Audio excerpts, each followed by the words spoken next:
Monsieur le procureur, bonjour et merci d'être dans nos studios en ce dimanche midi pour évoquer la situation judiciaire des 11 personnes interpellées mercredi dans le cadre de l'enquête sur les exactions commises en Nouvelle-Calédonie. Alors, leur garde à vue avait débuté le 19 juin. Les 11 mises en cause ont été déférées au parquet hier matin tôt. Ça s'est prolongé, on a cru comprendre, très tard, jusque tard dans la nuit. Que sont devenues ces 11 personnes? Alors, plusieurs d'entre elles, dont Christian T, ont été transférées en métropole. Et quels sont les chefs d'accusation qui ont été retenus à l'encontre de ces 11 mises en cause?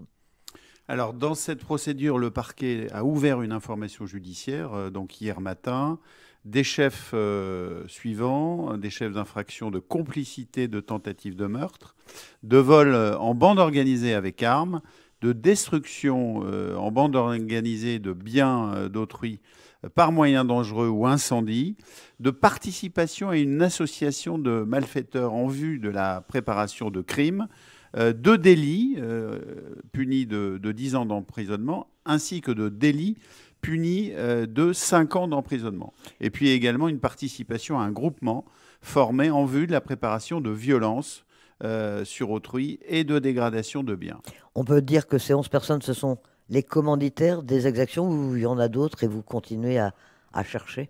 Alors c'est notre axe, bien évidemment, ces commanditaires présumés qui, dans le cadre d'un plan d'action préparé, défini et mis en œuvre par des membres de la CCAT, ont provoqué, favorisé, et ce sont les donneurs d'ordre que nous recherchons dans ce dossier, c'est toutes ces graves exactions qu'a connues la Nouvelle-Calédonie.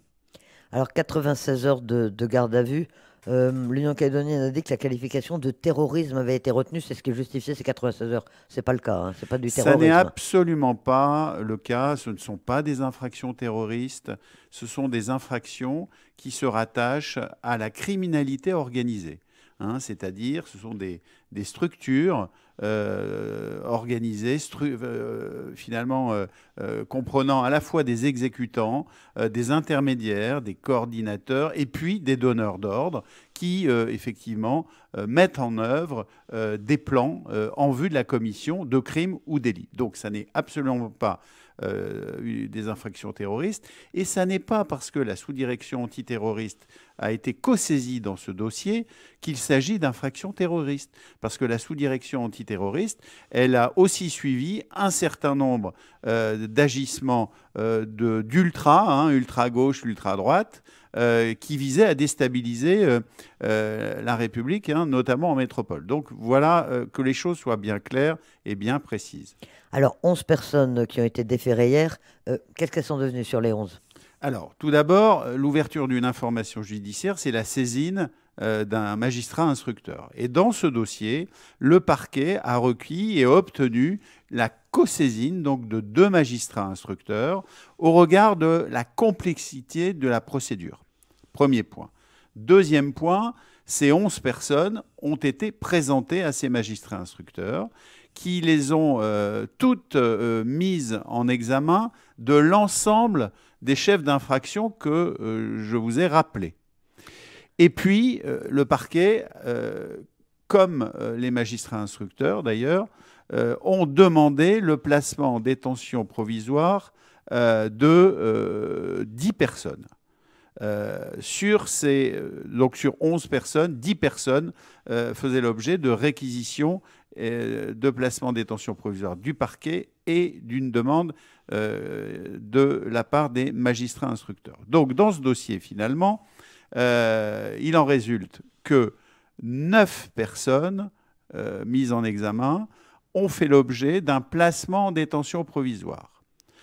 7 d'entre elles ont été donc affectées dans un établissement en métropole, un établissement pénitentiaire en métropole, et 2 autres personnes ont été placées au centre pénitentiaire de Nouméa dans l'attente de leur débat différé sur la détention qui aura lieu en début de semaine. Donc au total, dans ce dossier, 9 personnes mises en examen ont fait l'objet d'un placement en détention provisoire et 2 personnes ont été placées sous contrôle judiciaire. Remise en liberté, donc ouais, elles sont libres. Remises en liberté sous contrôle judiciaire avec des obligations très strictes. Alors les 11, ceux qui ont été transférés en métropole, pourquoi d'abord ce transfèrement en métropole? C'est assez rare, non? C'est effectivement rare, mais ça n'est pas le premier cas. Dans la prise en charge effectivement de cette activité pénale découlant des émeutes, une personne qui a été mise en examen du chef d'homicide volontaire et placée en détention provisoire a fait l'objet d'un transfert dans une maison d'arrêt de métropole. Pourquoi ce transfert des 7 personnes, dont Christian Théin? D'abord par rapport à la sensibilité de la procédure, et puis également par la nécessité de préserver la sérénité dans la conduite des investigations qui seront menées par les magistrats instructeurs, bien évidemment, parce que cette information judiciaire, elle a pour but de poursuivre l'enquête. Et de déterminer, le cas échéant, d'autres niveaux de responsabilité, de bien évidemment exploiter l'ensemble des pièces, des éléments techniques. Donc c'est tout un travail d'ampleur qui est maintenant à la main des 2 magistrats instructeurs. C'est très important. Et donc il était nécessaire que ces 7 commanditaires présumés, qui bénéficient de la présomption d'innocence à ce stade, je tiens à le redire, fassent l'objet d'une affectation dans un établissement pénitentiaire de métropole. Et dans des établissements différents, les uns et les autres, ils sont un peu dispersés dans différents établissements en métropole. Voilà, effectivement, ils sont dispersés, mais je tiens également à dire qu'ils ne sont pas placés à l'isolement à ce stade. Leur transfèrement a été immédiat, ça s'est fait dans la nuit. C'est quelque chose qui est compliqué à organiser ou ça s'est fait naturellement, ça s'est fait ou difficilement étant donné les conditions de transport qui existent aujourd'hui en Calédonie? Eh bien, c'est un moyen aérien affrété spécifiquement pour cette mission. Qui a nécessité bien sûr un peu de préparation. Et c'est tout ce travail qui a été mené en amont, en parallèle de la conduite de l'enquête, sur cette logistique qui était nécessaire. Il y en a 2 qui sont incarcérés en Nouvelle-Calédonie. C'est provisoire, c'est en attendant un appel qui a été fait par leurs avocats? Non, pas du tout. Il y a eu des appels, effectivement, sur certaines décisions de placement en détention provisoire.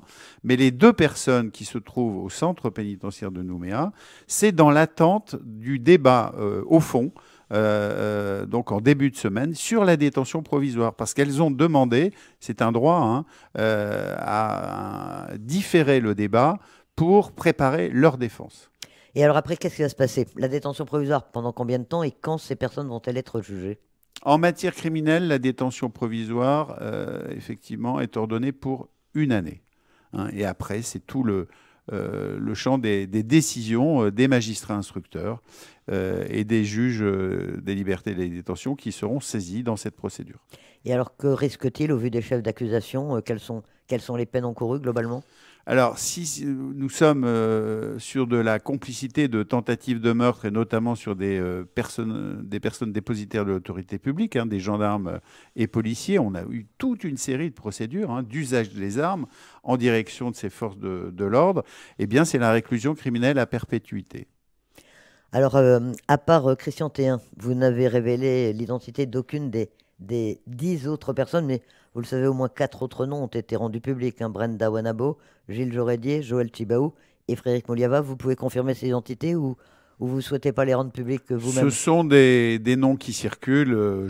Effectivement, je confirme l'identité de ces personnes. Il y en a une au moins qui interpelle, c'est celui de Frédéric Mouliava, directrice de cabinet du président du Congrès, Rocco Amiton. Est-ce qu'il faut s'attendre à d'autres poursuites? Est-ce qu'éventuellement des élus pourraient être poursuivis pour ces chefs d'accusation? Alors, je ne peux absolument pas répondre à votre question aujourd'hui. D'abord parce qu'une information judiciaire, effectivement, est ouverte. que ce sera le sens des investigations menées par les magistrats instructeurs de déterminer si d'autres agissements, effectivement, rentrent dans leur champ de saisine. Hein.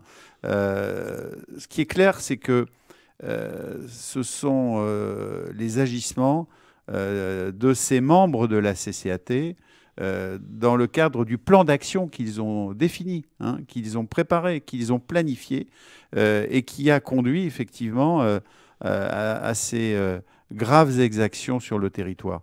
Donc, ça n'est pas l'Union calédonienne qui est visée par cette enquête, disons-le très clairement. Hein.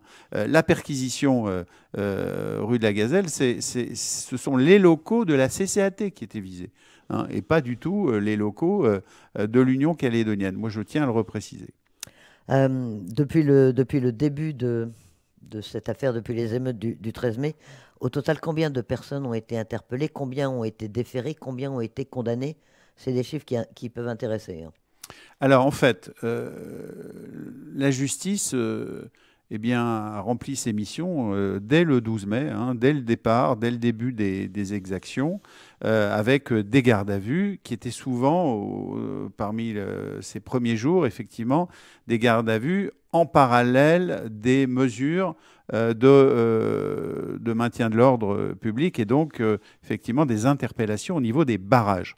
Alors nous avons une activité pénale très lourde, hein, qui a d'ailleurs justifié le renfort d'officiers de police judiciaire, hein, plus de 70, le renfort de magistrats du parquet, magistrats du siège, et de fonctionnaires venant de métropole, hein, que je tiens d'ailleurs à saluer vraiment pour leur disponibilité, hein, et leur appui très précieux. Nous sommes aujourd'hui à 1260 mesures de garde à vue, spécifiquement pour ces agissements dans le cadre des troubles à l'ordre public. 210 personnes ont été déférées au parquet. Nous sommes à un peu plus de 90 mesures d'incarcération, 270 convocations en justice à l'audience, hein, déjà ordonnées, 250 mesures alternatives. Hein, alors, c'est, vous voyez, un fait de vol d'un objet, effectivement, donc des faits, j'allais dire, peu significatifs, mais ça donne lieu à une réponse pénale basique de la part du parquet qui applique le principe de la proportionnalité, bien sûr, hein, dans l'analyse de la procédure.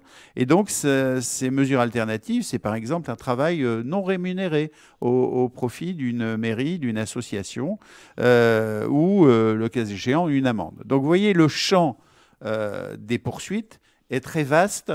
Nous utilisons tous les leviers possibles, tous les modes de poursuite, hein, de la comparution immédiate qui est réservée aux infractions les plus graves, et je le rappelle, les atteintes aux forces de l'ordre, les destructions par incendie ou moyens dangereux, les atteintes aux personnes, et puis, bien évidemment, les vols ou les recels de vol volumineux qui se rapprochent des actions de pillage. Tout ceci, c'est la comparution immédiate. Pour le reste, bien évidemment, nous tenons à donner une réponse pénale à chaque acte. Ça nous semble bien évidemment nécessaire, impératif. En fait, l'idée, c'est que la justice a rempli ses missions. Elle continue à remplir ses missions de manière impartiale, de manière objective. Chacun doit rendre des comptes à la justice et finalement à la société, hein, qu'il soit exécutant ou qu'il soit donneur d'ordre. Et c'est cela qu'il faut comprendre, que les Calédoniens doivent comprendre. Hein, l'intervention de la justice est nécessaire sur les commanditaires. Ce qui, bien évidemment, doit être souligné, c'est un phénomène de radicalisation violente, hein, qui a amené à la planification de ces exactions.